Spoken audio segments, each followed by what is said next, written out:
The Annual FINRA Priorities Letter is a great resource for firms looking to improve their compliance, supervisory, and risk management programs. But the 2019 letter is a little different. This year's letter focuses on materially new areas so that readers can better identify areas for program improvements. On today's episode, we learn more about the changes to the letter and drill into 5 key topics.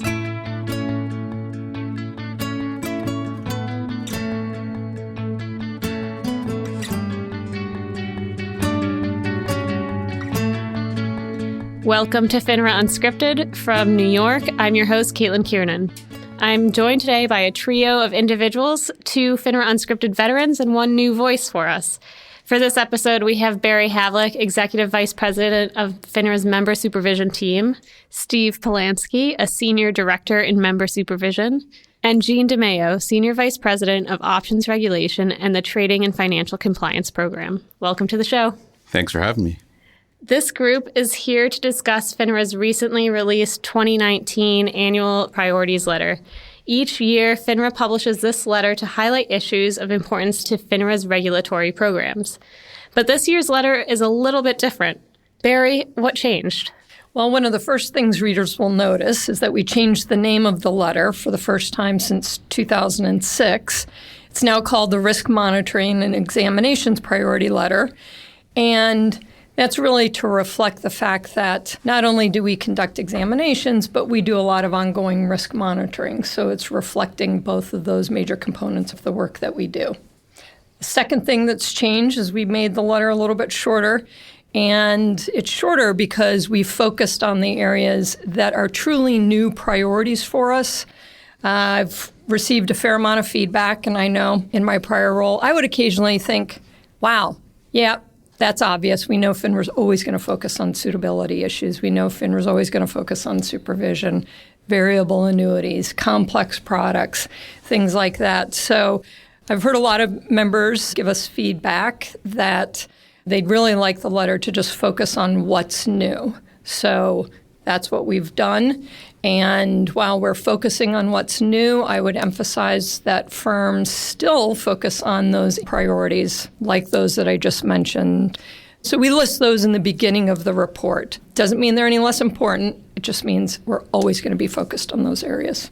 One thing, if I could add, is when we talk about new, you can sort of think of new along 2 different dimensions. One is an entirely new topic, and the second is really a topic that we've addressed before, but where we're bringing in a new angle to it. So, for example, on AML, we talk about the CDD rule that became effective earlier this year.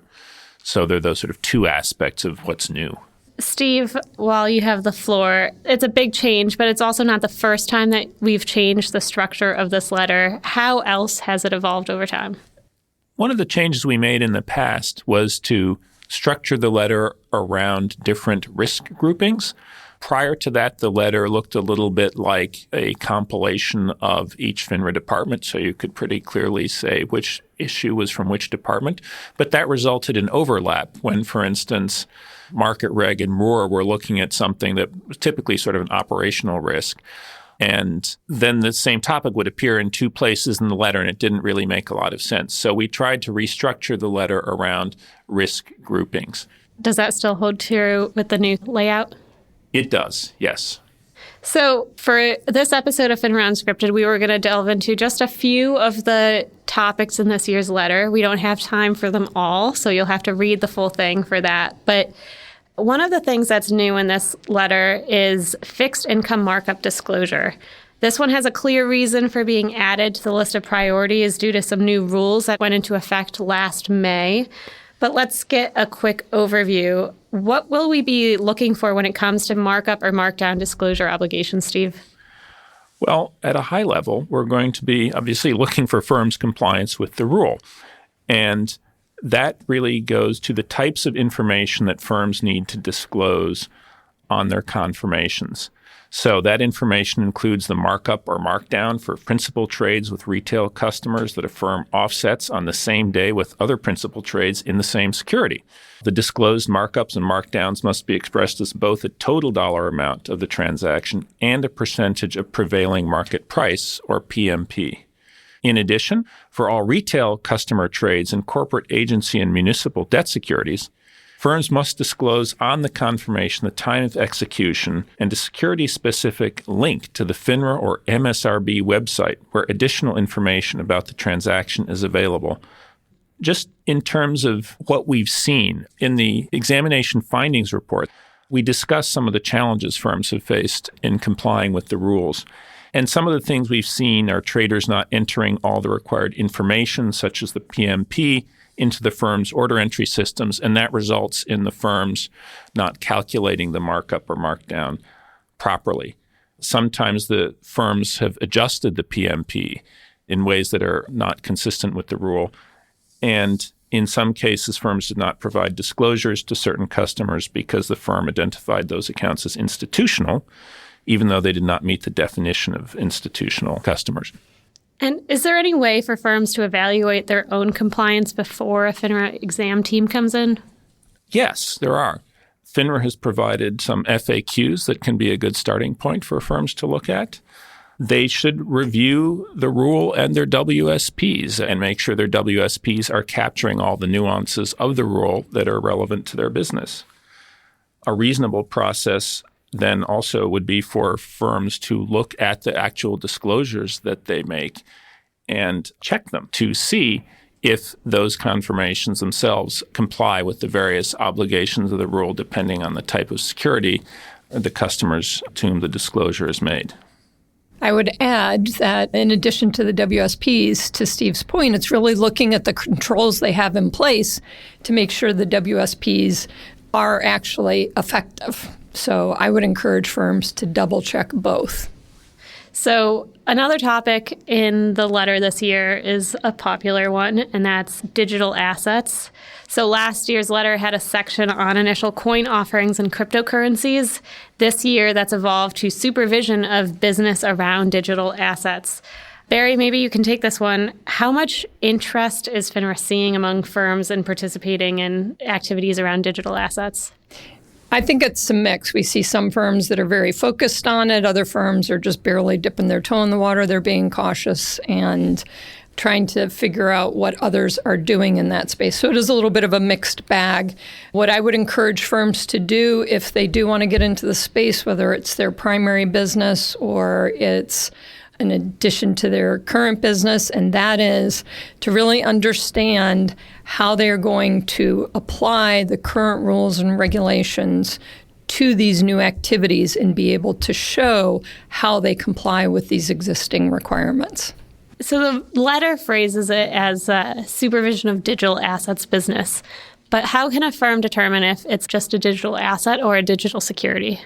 What FINRA will look for as it assesses firms' handling of digital assets is, among other things, their process to determine whether a digital asset is in fact a security, because that's really when the rules and obligations that apply to FINRA members kick in. The SEC has discussed factors that firms may wish to consider in determining whether a digital asset is a security in, among other things, its 21A report on the DAO or DAO, the Distributed Autonomous Organization. And firms may wish to look at that. Great. So we'll include a link to that in our show notes. So what will FINRA be looking at for firms who are participating in this market? We'll be looking at reasonable basis and customer-specific suitability, how they apply due diligence. They're doing their due diligence on a security, AML, supervision, fair pricing and best execution, communications with the public, any outside business activities that might be related, and then very important, custody and clearing. So it sounds like they need to keep in mind that all FINRA rules still apply. All FINRA rules still apply, and being creative about figuring out how to apply these rules to a very new marketplace and types of securities. So Gene, wanted to move over to you as our market reg expert. On the market reg side of things, we've got in the letter short tenders, specifically that FINRA will be reviewing how firms account for their options positions while tendering shares pursuant to Exchange Act Rule 14E4. What's the issue here, and what is market reg looking for? So you mentioned, Caitlin, that the issue is in the options context. The problem that we're seeing is that at times firms are not offsetting their long position against their short calls that are in the money, and thus they are tendering too large a position. So they have to look at a net long position that includes the deduction for call options. This is a topic that was new to the letter last year, but we're including it again in 2019. Why is that? So while we've seen an improvement in terms of compliance in this area, we still do have issues with certain firms that maybe just were not fully aware of the requirements of the rule and how they apply to options. We've brought many enforcement actions, and there's been disgorgement of a large amount of money as well. So it seems like it's ripe for another discussion this year as well. So how would a firm make sure that they understand this rule and that they're applying it appropriately for options? The first step would be to go back and take a look at the rule itself. There is some guidance that historically has been put out by the SEC and others in this context. And the other thing that firms can do is contact us directly. We've been out there doing a lot of outreach to firms in this area, and we certainly always will sit down with the firm on a one-off basis and have a conversation about this or any other rule that they have questions about. Great. And now they know your voice, so they know how to track you down. That's right. So moving back over to Bari and Steve, another topic in the letter is suitability. Again, this is one that, Bari, you mentioned is always a priority. But this year in the priority letter, it lists 3 new areas of focus. What are they? The first is quantitative suitability determinations, and that's really making sure that firms have ways and compliance tools designed to detect and look for excessive trading, excessive commissions, trading losses, and the like. The second is over-concentration in illiquid securities. And then the third is around recommendations to purchase share classes that are not in line with the customer's investment time horizon or their objectives. So we know that more and more complex and different types of products have been offered, leveraged ETFs and the like. And a lot of products have different holding periods now in a way that we didn't see maybe 10 years ago. And so it's incumbent upon firms to make sure that their system of supervision is looking at supervising whether the recommendations and the holding periods align with the intention of that particular security. And I will emphasize once again that while these are maybe 3 new aspects of suitability that we're focusing on, I encourage firms to look at suitability broadly and not to focus solely in on these 3 issues, but to look very broadly about making sure they've got the right controls in place to supervise that the recommendations that the reps are making are suitable for the client and their circumstances. Tying into what you just mentioned about suitable for the client, another specific type of client that's always in focus and again mentioned in this letter is senior investors. But this is also an evolving area. So it seems like this year's letter focuses on 2 new priorities, supervision and also firm controls. So first for supervision, since we were just on that topic, what does FINRA expect to see when a registered rep serves in a fiduciary capacity, including those who hold a power of attorney or those acting as trustee or co-trustee? Where a firm might allow that, we would look to see that the firm's requiring the reps to provide prior notification and receive firm approval for such an arrangement, and then how the firm's going to monitor the rep's activities once they're serving in that role to make sure that the rep is acting in the best interests of the client. You know, there are some firms who will address this risk, and it is a risk, by prohibiting reps from serving in that capacity. But it is, again, similar to suitability. Firms should be focusing broadly on their system of supervision, their supervisory controls to make sure they understand what their reps are doing and that they're complying with the applicable rules and regulations and firms' policies and procedures. So the second item on the letter was firm controls, and that's related to a new rule 2165 regarding the financial exploitation of seniors, and then also amendments to rule 4512 regarding trusted contacts. Those became effective last February. What will FINRA be looking at when it comes to these firm controls and obligations under the new rule and amendments? Steve, do you want to take this? It's important that firms understand that Rule 2165 is a permissive rule. It allows them, but does not obligate them, to place a temporary hold on disbursement of funds or securities from a specified adult's account. If a firm does place such a hold on the dispersal of funds, then the firm needs to have in place written supervisory procedures so that this is done in an appropriate and consistent fashion. And so FINRA would be reviewing the firm's WSPs in that regard. With respect to make a reasonable effort to obtain a trusted contact, FINRA will be looking at the processes that firms use to try and obtain this information. Again, there's not an obligation to obtain the information, but there's an obligation to try and obtain the information. To wrap up, I wanted to move over to a couple more market reg topics with Gene. So one thing on the letter this year is market manipulation, which by nature of FINRA's mission to ensure market integrity is, again, always a priority, but it is an evolving area. Technology is a big part of that. So, Gene, what's new in 2019? Sure. So there are a couple of areas that are new for 2019, and the primary areas that are new are focused on, first off, cross-product reviews. So in the past, we've looked at equities, and we've looked at options in a vacuum. For the coming year, we're looking to combine more of the reviews that are done across options and equities to look for patterns of potential manipulation. Another area within technology that we are expanding the scope of our reviews is with respect to machine learning techniques. So we've taken our traditional patterns, we're looking to re-engineer them. Some of them we've already re-engineered to incorporate some of the more sophisticated tools that are available with machine learning. And so along the same lines, what tools is FINRA going to be providing in 2019 to help firms identify some manipulative activities? So once again, we'll be providing report cards that look at the type of activity that we're concerned with. And we also, as I mentioned earlier, do significant outreach and will continue to do so. For example, we have product-based conferences that we run at FINRA, and an example of which is our options conference, where we meet several times a year with all of the firms across the options industry to provide guidance and to provide information regarding the areas of priority that we have. I also would like to mention, in the context of market manipulation, an area that we've been really developing, and we mentioned in the letter, is we're looking at correlated products. So in the context of correlated products, what we're doing is looking at very direct correlations. So for example, how an index product might relate to an ETF product. In my world, that would happen in the options space. We're also doing that type of review for ETPs as well. I'd emphasize that what we're looking at are very direct correlations. We're not looking at indirect correlations. And by that, what I mean is that we're looking at, for instance, activity across an index and an ETF that are related, but we're not looking at more indirect correlations, for instance, two securities that just happen to trade in the same sector. So another item here in the letter is best execution, or best ex.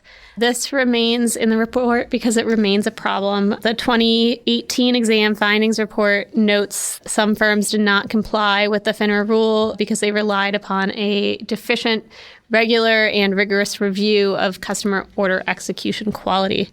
Gene, what concerns do you have with respect to best execution? So you hit it right on the head. The concern is deficiencies within the regular and rigorous review that a firm might conduct, including situations where there are price improvement opportunities for a customer that aren't necessarily being pursued. Our concern is primarily that a firm might be pursuing order routing inducements, and the focus really needs to be on the execution that the customer is receiving. So if the customer's expectations and the customer's order is not the primary focus, that's something that we will be taking a look at, and we have looked at in the past as well. For firms that are looking to determine what their specific regular and rigorous obligations are, there's much in the way of guidance that's out there that's been provided to give firms sort of a roadmap as to what to look at in the context of regular and rigorous reviews. For example, FINRA Rule 5310 provides a list of factors that should be considered in determining whether or not you've met your regular and rigorous obligations. And we also put out some extensive guidance in 2015. Circular 15-46 also provides much in the way of information regarding regular and rigorous and best execution obligations in general. And it seems like fulfilling your best ex requirements might vary based on order type. When should a firm consider a review by order?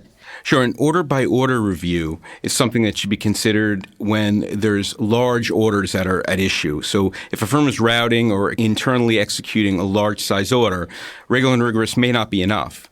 And the reason for that is that these executions usually require more judgment in terms of market timing and capital commitments as well. So just to wrap things up, Bari, I wanted to ask, how do you hope firms are going to use this document? I hope they're going to use this document to reassess the systems of supervision and controls that they have in place. I think it's a good tool, along with the exam findings report, to just revisit those areas of your firm's activities, how you're supervising, how you're controlling. And all of that will help you be better prepared for the next FINRA exam.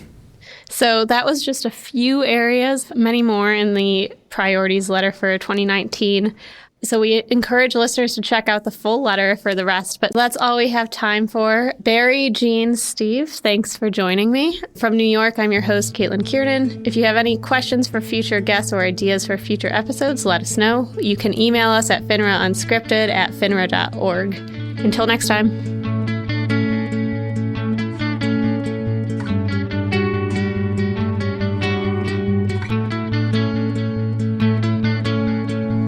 Please note, FINRA podcasts are the sole property of FINRA, and the information provided is for informational and educational purposes only. The content of the podcast does not constitute any FINRA rule or amendment or interpretation to such rules. Compliance with any recommended conduct presented does not mean that a firm or person has complied with the full extent of their obligations under FINRA rules, the rules of any other SRO, or securities laws. This podcast is provided as is. FINRA and its affiliates are not responsible for any human or mechanical errors or omissions. Parties may not reproduce these podcasts in any form or reference them in any publication without the express written consent of FINRA.